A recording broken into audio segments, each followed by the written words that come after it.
What it do today? I'm in Thailand, still in Thailand, and I'm just rolling up some weed. And over I really noticed, like, bro, weed can have positive effects. I mean, right? Of course, the addiction thing, that's true. But if it's used as a tool and not always relied upon, then I think it's a good potential medicine, bro. For sure. For sure, you know. Because I already noticed. It's not even because it's quite funny, right? Basically, my self-improvement journey started because of weed.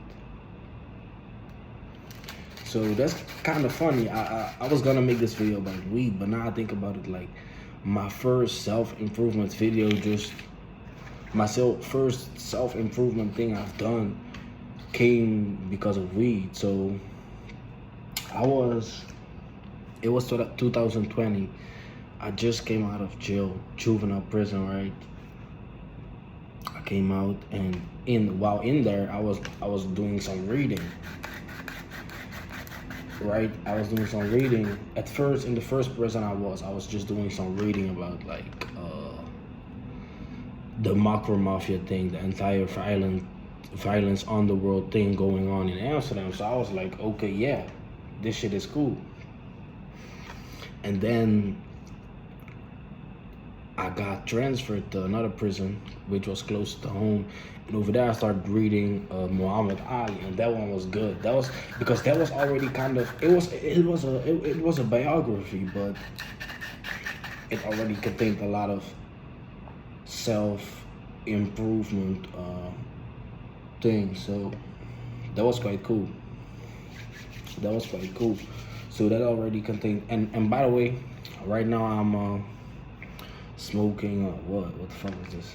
Purple Kush. Got this in Thailand. It's cool as fuck over in Thailand. Like, everywhere, just like these weed shops, and it's good prices.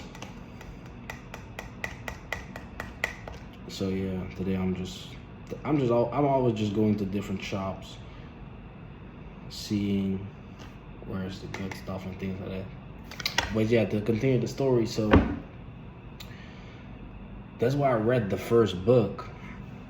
But then eventually I got out, and I didn't really think about books anymore because I didn't really have books at home, only like old books. But I didn't think about those things, right? So I just kind of went on with my life, and eventually a friend of mine, he was reading some, and then boom, he put me onto, like, basically self-improvement. But at that point, I only basically gave it a chance because of I was smoking, and that made me see, like, different aspects of the brain and type of things, whatever is possible. So that was at all of a sudden I had like an idea, like, because that was really, you access, like, you just get more control over your body, and that's why people get, like, can potentially become paranoid. Because a good friend of mine, he always used to tell, like, bro, people see weed as this wonder stuff, but it's really just amplifying whatever is already in your body, but while, like, mentally you're in a good place, so you are able to control it. Now all of a sudden you can think about, like, stopping shivering and things like that, right? So yeah, to not get on track of the story, but so yeah, that's really, like, why people can get paranoid. So, but it shows you whatever conscious is, whatever the thing is, which is consciousness, which basically comes down to having a choice. You realize, like, oh damn, I can truly live different. And so, and that's what I first realized when I was smoking. All of a sudden I was like, damn, this is things that I was missing. Boom. Because you just don't see a lot, because you're stuck in your own loop which is basically a loop full of stress, because during that time when I first started smoking, my mind was basically only on the cops, because I just got out. I had an ankle monitor around my ankle, so I was always like, yo, I was always like kind of stressed about that, because I always had court dates. I came home and I always basically had court dates, or I got like, I remember, but I got paranoid, but it showed me how strong the body is, because I remember when I got high, they always used to come pick me up, right? Because I was just like continuing to being a bad kid. I was just like breaking the parole rules and things like that. So boom, continue to break all that shit. So they would always like come very, very early. But the sound of a police van, I know that out of my head, because I just heard them so many times. It's like a crazy, I don't know. It's like they slide the door open, and it's just like a loud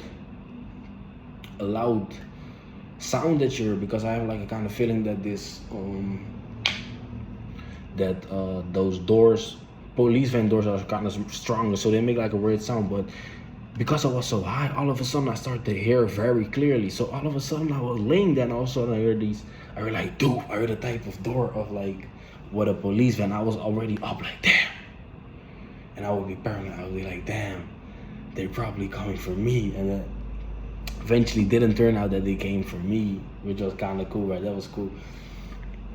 So I just went back to sleep. But that was how weed really showed me, like, damn, how can I hear so clearly all of a sudden? What, this and that, right? I continued to smoke, and then until the point that it got like it became how would I say it? It became it started to harm me, and that's why I think people get stuck up on and labeling weed as bad. Of course, weed is gonna be bad, bro, if you're gonna do it for like fucking 10 years. Then of course, yeah, it won't make you productive. But the thing is, if you use that's the thing, if you use it with a purpose,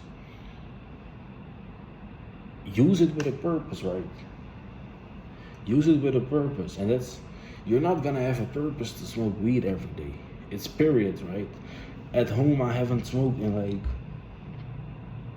3 years, because I stopped. Because like I've said, there will come a point that it will do you more harm, and then you know that you should stop. I'm not saying that you should like stop for your entire life, because that's the thing. In my opinion, life is all about freedom, bro. If you want to get high sometimes, that's what you need to do, right? And that's also something about addiction. People think that it's, if you're gonna do weed, no, just do weed and don't do anything else. Like, just be a pure like addict without control, or don't do it at all, bro. You can mix it up, but people are scared to get put in a position where now they actually need to choose, because now you cannot blame it to the weed, because now it's you choosing. Are you gonna let the weed control your life, or are you gonna, just run your own life? But yeah, so that's what I want to say. Like, weed should be used to guide you through each phase of life. And like I was now thinking, like my when I first started smoking weed, like, I think that phase that I was in was gaining back the sense of thinking. All of a sudden I could think, and that was something that really, because before I got locked up, I couldn't think. That's something, life would just really happen to me, and that was crazy. I was just stuck in a loop, and it was just all about basically violent thoughts. And I would never really label myself as a violent person, because I really wasn't during the time. I always was a good person, but the thing was, I just saw fear in a lot of things, and for me, the fear always triggered anger. That's what it done. So I would just see certain comments as a fear to my, I don't know, maybe my mental identity, or sometimes I was afraid for people to harm me physically and things like that. So I was always just outside, and always kind of on the lookout, and always just, I know it felt like I was fighting a war with like the entire world and things like that. So I was just always outside. And then all of a sudden I smoked for the first time, and then I was like, damn, I can also just lay down on my bed and watch a movie and I will still be good. I will still feel content and happy. Bro, right before that I couldn't. If I was at home, only thing I could do was game. I couldn't just watch movies and things like that. So first time I done that, I was like, that showed me like, yo, there's more to life. You can really you can really control this shit. And that showed me that. And then eventually that same year I stopped smoking, and it was also around the same time. So it was like, but just 4 years ago. But it was like 2020 February when I first started. And during that time, like, first time I got high, it was like a lot of things made sense all of a sudden. A lot of things made sense all of a sudden, and that's funny because 2 years before that I was also smoking. That was quite funny. I was caught with smoking. I was like 14 years old. I was caught with smoking. My brother actually snitched on me.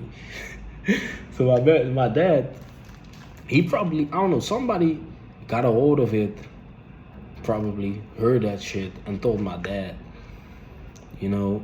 And that's another topic that now we're gonna just scratch the surface, but this story is gonna really show how important a dad is. So my dad, he got a hold of that shit, like, boom, that I was smoking. So he was like, yeah, I'm gonna make him. And he heard that I filmed it because, of course, I was in that age. Like, I was 14, so you're in the middle of like Snapchat era. You're like, whatever you're basically doing, whatever you think at that age is cool doing, you're gonna film it. So I was, of course, like 14, like, yeah. So of course I'm seeing all the rappers do it. So I'm like, you know, I'm like recording myself, and then like, it was already weird. Normally, bro, my parents were always very like loose parents, but that was because like they basically had no choice because they were also always working, so they were gone a lot. So I was just always on the street. So getting a call from my parents was something which was like kind of, because during that time we didn't. Maybe that was around that time that we started to go out for dinners and things like that. But before that, we never did that. So I didn't really get calls a lot from my parents, and especially not if it's not late. Only when I would get calls was when it was late, when it was like, let's say 10 o'clock, and they was like, yo, you're 14, come inside. But now it was just early, so I was like 4, 5. It was like 5, 6 o'clock. So I was like, maybe I need to do one of my, because we all have these chores in our homes, right? Back then, so I either used to do the living room, or I do the. So you switch. So if you do the living room this week, then next week you have the kitchen. So that was what we was doing. So boom, we did that. So I was like, maybe I need to do my chore, right? My task. I came home and my dad was immediately giving me your phone. So that was strange. He walked upstairs and just posed, and he started like, he came walking back, and like all of a sudden the phone was open. So that was already like that was a crazy one right there. That was a crazy one. So yeah, I got caught doing that, boom, smoking. But during that time I didn't really got that high. But did you see the point of me showing how important of having a father is? Because like, if I didn't have that at that time, bro, like, I would be out on the streets like every day till, I don't know, because like, when you're in the phase of being a man, the only person who can guide you is another man. And with guiding, sometimes it needs to get physical, and that's why, like, it's not about violent and hitting your kids. It's about like, bro, there needs to be discipline. So my dad was somebody like, bro, like, he is not gonna let you walk over him. So like, that was something like, that was what at that moment I just needed it, and I hated it. But like, bro, like, during the time, I remember like at the same age, it was like 14, I was still in school at that time. So I went to school, And I was like, yeah, fuck life when I be, because I always said like when I be 20 I want to die and things like that. And that was just crazy because I couldn't imagine older me, like somebody who was like, I couldn't I couldn't think about like a couple days ahead. I was just so, stuck in time. So yeah, I was just like saying those crazy things. But then eventually, like I've said, so during that time I got caught, but it didn't really got me high. And until I got locked up, and that's when I really that's when I really showed. And that's why I really believe that every event in your life, bro, has a purpose. Because, and that's why I don't regret. And me not regretting doesn't has anything to do that I don't regret what I done to the person, but it's just like I don't regret that the event happened, because it's just like it had to happen at that moment. And there flowed a lot of, also, yeah, there just flowed a lot of good things out of it, right? There flowed a lot of good things out of it. So I was just like, that had a purpose, right? So that had a purpose. That's why I say like it really starts with heartbreak, because if you know the song, right? Passenger says, only know you've been high when you're feeling low. And that was the first time that I really cried also when I got locked up, because all of a sudden I'm in jail. Not even in jail, I'm just getting locked up by police, and they told me like, whatever you done to the person, he's in like critical condition. We have no information. He just went to the hospital. So right now your son is, right now your son is gonna be arrested for attempted manslaughter. That's what my mom heard, right? So normally my mom is always a person like, she's always a person who's just, like she was like, she also kind of grew up like always outside, right, on the streets and things like. So she knows kind of like how things go. She is not the type of person who's like, oh yeah, my son is upstairs, go get him. Because she was kind of like used to me getting arrested for like doing stealing and like things like that, but right, riding stolen bike, things like that. But right now she heard that. So but I was already at my aunt's because I came home. This is kind of like messy. I messed up the story, but like I came home, and my my brother got called like, yo, boom, boom, boom. Yeah, police is coming to your house. They already know that it was your little brother. And my mom heard that, but she didn't hear what I had done. So she was just like, okay, yeah, they looking for you, like kind of like other times, right, normally. And then boom, so she was like, go to your auntie who lives next to me. So I was like, okay, I'm gonna go to my auntie. Went over to my auntie, and that's when my mom, of course, heard like, yo, there's a person involved, he might die. And then it was like, oh yeah.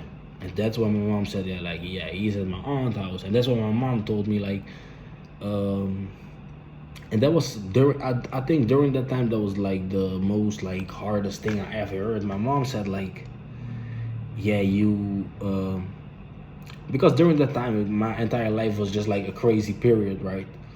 Basically from 14 or something I dropped out of school, and basically ever since that moment I never got back on track of like in life. I was just always like, into something. It was always just something, boom. So I was just into something. And then that was basically the ultimate spike of that journey, because it was like, oh yeah, damn, now it's really, now you crossed the line. Because now you, bro, like, let's say I killed that person, then now only 4 years would have been gone. Like only 4 years would have been gone. You feel me? So I would still be locked up, and only 4 years would have been gone, bro. So, and look at me now. I'm already knowing that, bro. I just recently I watched a documentary, and the thing that a person said was the thing, because they were interviewing like people on death row and people who were murderers. They were asking them, what is something that you learned the most out of life? And the dude said, to never kill somebody. And that was something for me that was like, damn, yeah. And that's something for me, it feels right now that I can speak out of experience that you should never do that. Because that's just, bro, like, the entire jail thing is like something, as long as it's no people dying, bro, then it's not that serious with a lot of things, bro. And it's, as long as no people dying and no like little kids hurt and or women hurt, or even if it's women hurt, like maybe your girlfriend, those things can happen, you know, as long as it's just no crazy shit happening, then it can always be solved. But the moment like people can't really die and things like that, now you're just, that's crazy what you're getting into. So I ended up like, now I'm happy that happened. But like, to get back to the story, so damn, that experience was like that entire phase of me having problems. I always basically had problems since I was basically like 4 years old, right? So I was always like in special schools. So you could basically say like, each life for me was just a phase with just a phase of having more problems with the outside world during that time. That was just a phase. Like, the older I got, the more problems I got, like really each phase. Just so then boom, eventually I turned 16, so that happened. And then like, yeah, my mom just heard the news from the police, went to my auntie where I was. Police were still at my door, and they were like, yeah, they coming. They already like circled the house, so they're already in the alleyway, things like that. And then I was like, but that was something, because for me, and that showed for that at that time, I didn't really know I was doing anything wrong, because I thought like, I said them, yeah, but he was having, what he was fighting, he was trying to have a fight with my brother. So I was like, what do you expect me to do? So I was kind of thinking that my dad would like understand my point of view and wouldn't like do like gave me over to the police, and my parents in general, right? I didn't expect me to really help them to help me, but like at least just let me go, right? And you know, but yeah, that was something. Looking back at like, where would I go? Bro, there was nowhere, there was no family that I could go, because family, bro, like, that's where police will come, of course. So if I would go to people, it would be people that I only know through the streets, so I don't even really know them for real at the end of the day. And bro, I'm 16, so all my friends are young. It's not like my friends have like these own cribs or something, like, you feel me? So, and of course, like, if I was out on the streets, let's say I was out on the streets, like, I just almost took somebody's life. Of course, like, you know, things can happen. So of course I'm gonna walk the streets with certain things and like to protect my life and things like that. So if I look back at it right now, that's something I wouldn't say grateful that my parents done it, but I'm grateful for the experience, right? That I experienced, like, okay, because that was the first time I broke down. Because not only am I looking to, I don't even know how long of a jail sentence. At the same time, my parents just told me like, yo, we cannot help you. You need to, you know, you need to go with the police and get help and let them help you for what you need. And that's something like, this is why I don't blame them, because my parents, because that already kind of shows that they believe that people could have saved me. But I really believe nobody can really save you. People can just only guide you on whatever your journey is and whatever you truly want to do. Right, so yeah. But yeah, so you see, I'm just kind of off the it started about the weed, and then like we just rolling, and that's how it will go, right? Fuck it, it was just freedom speech. This is just freedom speech about my life story leading up to this moment and whatever. So, you know, that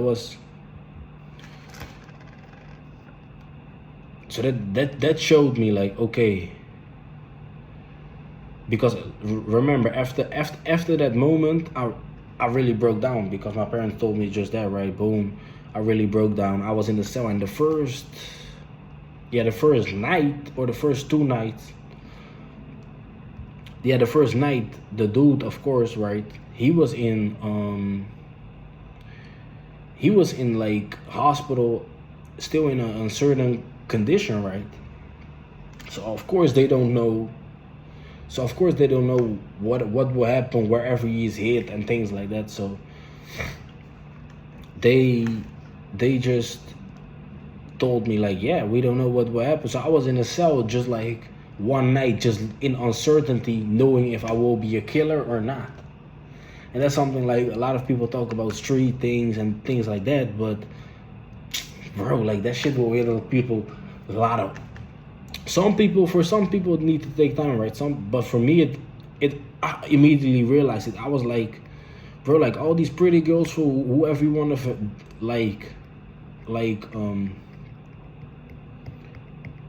all these pretty girls that you want to gain validation from of the streets and things like that. All these dudes that you want to impress in the streets and things like that. All of a sudden, bro, you're all alone in that cell, like with these crazy ass doors that make sure that you damn near hear your own heartbeat. So, bro, of course you're gonna be fucked up, and especially if you get the news like, yo, I don't even know if the dude, you know, will survive this shit. So I was just like in there, seeing my life flash by.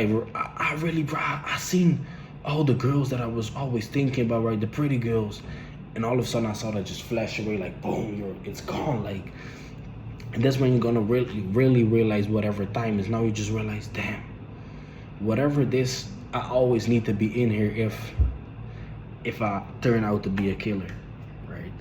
So that was something that I really see, and that really made me go to a place that was deep, like a real low.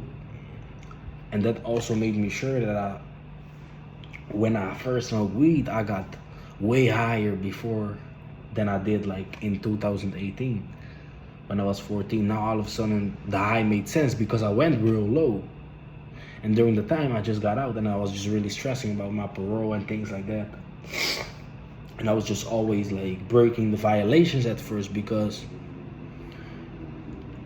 so that's funny, right? We're gonna get to that because at first, right, I wasn't smoking. And that was, my mind was always crazy. I always had to do something. So I was just out at night, going to, I don't know, doing whatever, right? I just went outside and things like that. And that's when I first smoked, and then where I realized, like, bro, I can just smoke and be chill and home and things like that. So boom. That was funny. That really showed me like, okay, yeah, I can do this. And then like, I started, while I was at home, I started like seeing things differently. I was learning about more things because I was just looking at it with more consciousness. I was just really looking like, okay, who am I looking at? It seemed like for the first time, I started to see people for who they are, for really people. Like when I listened to music, I saw people like, damn, and I was like, okay, yeah, these are, my mind was just so calm that I could really see like how they talked in the music videos. I was like, yeah, these people are really people and things like that. It was real funny. That's why I say like, judging is real crazy because you don't really know in what type of state people make choices, because a lot of people don't really have that thing going on where they think like, yo, is this the right choice? And you know, so you can't really do a lot of judging because some people don't really know what they're doing. So yeah, but to continue the story, that really showed me, okay, yeah, damn, this life is deeper. And then I started just reading, right? Because my friend, he came back with a book, and I was already like, okay, yeah, I did the reading in the jail. So that already shows, like, I did a reading before I ever smoked, right? Before I smoked. But it's not about the book itself. It's about them all aligning to like all be a tool to guide you through your journey. You know, so that's the book was a tool to gain more consciousness. The weed was a tool to gain more consciousness. The all the videos was a way to gain more consciousness, right? That all kind of makes sense. And what I also know is the first time after I smoked weed, I couldn't play football. And now I know why, because I was playing with a body that I was never really conscious of. I was using my body, but I was never really thinking like, yo, what am I doing? And that's just, all of a sudden I realized that. So the first time I played football after smoking, I couldn't play football because the process, however I always played football, I wasn't aware of it. Right, so boom, I couldn't do that, but I eventually learned it by just continuing to do it, right? And but now everything will change, because now it's just like a different type of football that you're playing, because like you're doing it with more consciousness. Okay, so boom, I was playing football, and eventually I was eating fruits and things like that, and I was like, and working out, and then I was like, boom, it started to hurt me smoking.